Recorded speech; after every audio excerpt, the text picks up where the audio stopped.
likes. Bikes. Yellow, not a bad shot.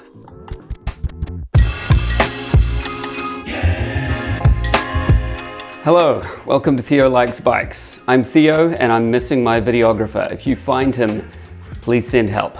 Today we are talking about conversion e-bikes. Some people, for whatever reason, are asking for more videos, so I thought I might make this one. You might be able to see it, but I did replace my bike lock with a U-lock. This thing is a hell of a lot sturdier, and you can expect some kind of review maybe later. But for now, just the bike. I wanted to go through my journey of owning a conversion e-bike, what I've learned, what I've had to do, because I've been stranded a couple of times and I didn't really know what to do, and I just kind of figured it out, but it took some time, so maybe this video will help you a little bit. These are e-bikes where you've gotten a kit that includes a motor, a battery, and a controller, and you just strap them onto any old frame that you find lying around and hope for the best. This one in particular behind me is an Avanti mountain bike, and it uses the Kirby bike kit, which I believe is sold in the UK but produced in China. It goes fast. And that comes with a variety of challenges, things like tires popping all the time, your brake pads wearing out a hell of a lot quicker, lots of wind in your hair. You're gonna need a full-face helmet. And if you don't have full suspensions, it's a bumpy ride. This one does have front suspension, but to be honest, you really want rear suspension as well if you're gonna ride this fast. So for starters, I got this one off of Trade Me, traded in my old Pedigo e-bike and picked up this one. And I didn't build this one myself. I know how it's put together. I've taken it apart and put it back together myself to troubleshoot some issues, but it was built before I got it. It was built by the previous owner. So they had an Avanti mountain bike lying around.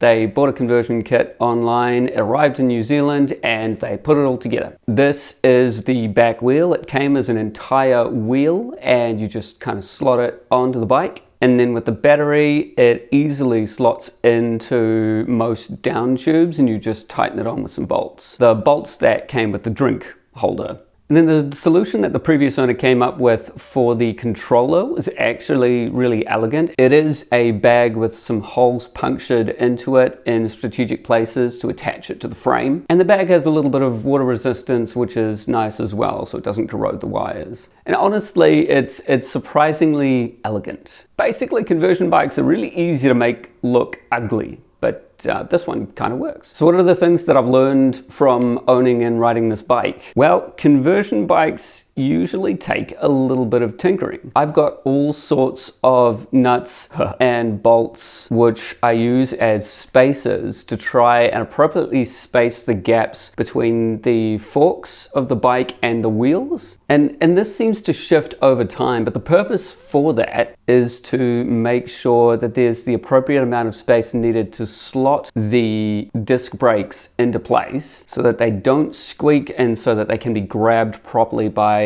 the brake pads. And yeah, over time this seems to loosen somewhat because they always seem to get squeaky again. But when I take apart the bike and I readjust everything, it's back to normal. So there's a little bit of maintenance there. The other thing I've noticed is that with faster bikes, your tires wear a hell of a lot quicker. Who knew? I feel like I should have known. But the point is, have some tire tubes spare. It's gonna save you a lot of time and a lot of heartache. Have a puncture kit, carry that with you. Although if you get, I think they're called snake bite punctures, those are kind of tough to repair. They tend to be like tire blowouts rather than actual punctures. And that kind of happens usually when your tires aren't inflated all that well, or just when a ton of pressure has been chucked on the tire, which can happen going over potholes at high speeds. Probably better just to avoid potholes. But sometimes when you're turning corners and you can't see the pothole, it's not very easy to do. The other thing I've learned is how all the wires work, how all the wires go together. This is quite important for when you're taking apart the bike and putting it back together. Now, I did have a situation where one of the wires did actually corrode and it started to make the motor cut out at certain watt outputs. I think it was anything past sort of 200-300 watts, it would just cut and the entire system would stop working. working. And so I opened the bike up and I checked the condition of the wires, and I saw that some of them were disconnected and frayed out. So I actually cut them, rejoined them together, and put some heat shrink over them, and then just put the bike back together, and it seemed to work perfectly fine. But just know that if things stop working, a lot of the times it tends to be the things connecting all the components together. A lot of these components are built to last. They're quite robust. And so the first port of call for troubleshooting, check your wires. Now, the other thing I came across was this particular kit, the Conversion Ebike kit, came with a 52 volt battery. In New Zealand, if you are in New Zealand, watching this in New Zealand, we tend to only sell 48 volt batteries. Everything here runs on 48 volts. Nothing runs on 52. I guess there are actually quite a few 36 volt and 42 volt batteries as well. But the blessing and curse of these kinds of bikes tends to be that they use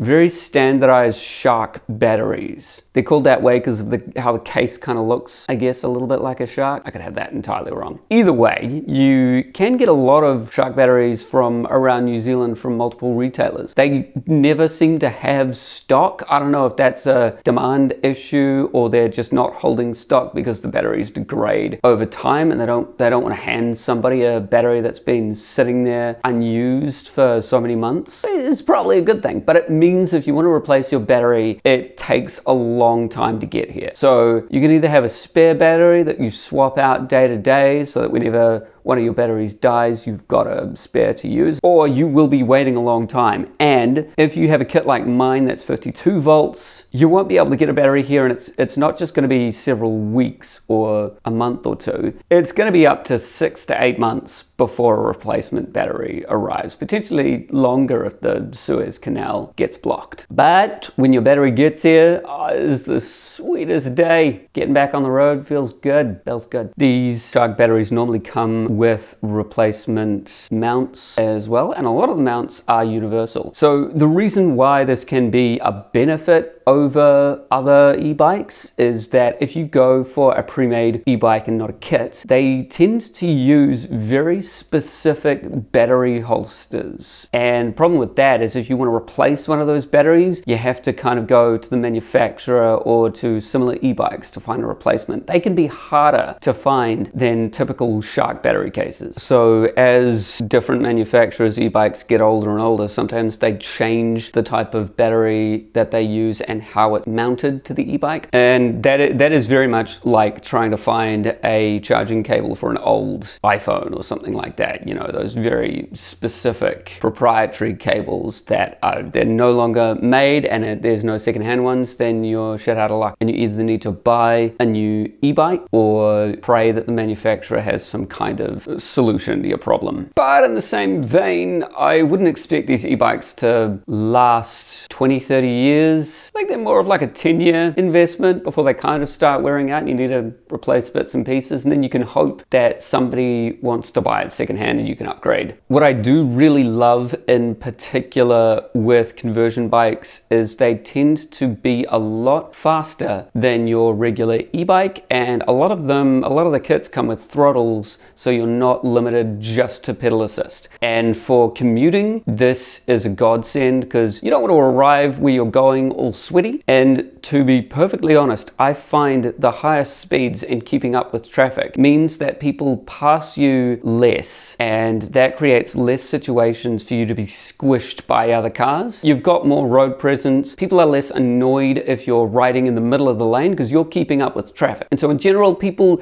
just maneuver around you less. And for me, that's been safer. I'm a very, very defensive cyclist. I don't want to die. And I haven't had a crash yet. I've been e-biking on the road for the better part of 3 years now. Never been in a single accident. And part of it I owe to being able to keep up with traffic, especially in a place like Auckland where bike lanes are pretty much not a thing and protected bike lanes are really not a thing. So yeah, pretending I'm a car is a nice safety feature. One of the downsides with this particular kit for me is that it didn't come with all the bells and whistles. A lot of e-bikes, a lot of pre-made e-bikes come with fenders or integrated lights. I had to buy my own lights for this and wire them up. I had to get a new seat because the downhill mountain bike seat was very uncomfortable for commuting purposes, so I got a spongy seat. I haven't done it yet, but this bike does not have fenders, and I want to get fenders for it so that I can do more rain riding more comfortably. But yeah, with conversion bikes, if you don't have proper housing for the cables and connectors,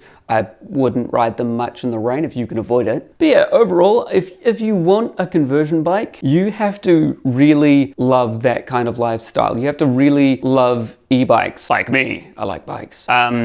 No, what I mean by that is I think maintenance is a little bit scarier. It's once you do it and you figure it out, it's fine. But you need to be interested in how everything works and fits together. Particularly because bike shops in New Zealand, for the most part, will refuse to work on conversion bikes. They only want to support pre-made bikes. Something to do with some legal loopholes, and they're worried about liability. I don't know how much of that I actually believe, but like I went to a bike shop to help me change my rear tire, and they refused to, just because there was a motor attached to the rear tire. And so I took it home and I did it myself, and it was very easy. It wasn't a difficult thing to do. But yeah, bike shops are scared of converted bikes like this one. So know that if you get a bike like this, or if you build a bike like this, you're the one that's going to be supporting it. And for me, there's a lot of pride in that, and it's really interesting figuring out how everything goes together and how you can set it up in a way that suits you. In that way, you can't really customize pre-made e-bikes as easily as you would be able to customize this one. The controller on this type of bike is really, really cool because it's got a whole bunch of connectors for integrated lights if you want to get those. Integrated brake lights and front lights. And I think it might have a connector for indicators as well. I could be wrong. But yeah, basically there's more customizability. You can liken it to building your own PC rather than getting a pre-built one, or at least in the old days when pre-built PCs had lots of housings that didn't really let you plug in new components and things. Yeah, there's great flexibility. So thank you for watching. I hope you found this video helpful. I hope that if you have been considering converting a regular bike that you've got lying around into an e-bike, that you've got a little bit more of an idea of what it takes and what kind of trouble you might encounter along the way, what you might learn, what the experience might be like. And as always, like, share, subscribe, comment, ask me things in the comments. I'll try to answer them. And thank you for joining me again for another e-bike video